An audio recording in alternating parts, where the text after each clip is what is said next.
3 வருடம் 5 தேர்வு 5 தோல்வி. கிராமம் என்னை பார்த்து சொன்னது, இவனுக்கு படிப்பு வராதுன்னு.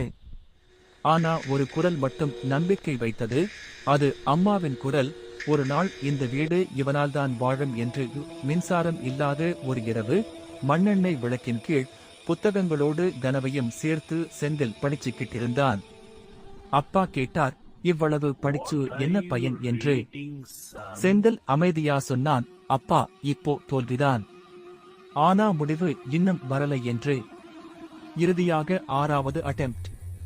Exam hall. முதல் கேள்வி. நேத்து இரவு அவன் படிச்ச அதே கேள்வி. கண்களில் கண்ணீர். Result day. All India rank 47. அதே கிராமம் இப்போ சொல்றது, நம்ம ஊர் பையன் திறமைசாலி என்று. செந்தில் அந்த பழைய மண்ணெண்ணெய் விளக்கை பார்த்து சொன்னான், நீ இருந்தவரை நான் என் நம்பிக்கையை கைவிடல என்று. தோல்வி உன்னை நிறுத்த முடியாது.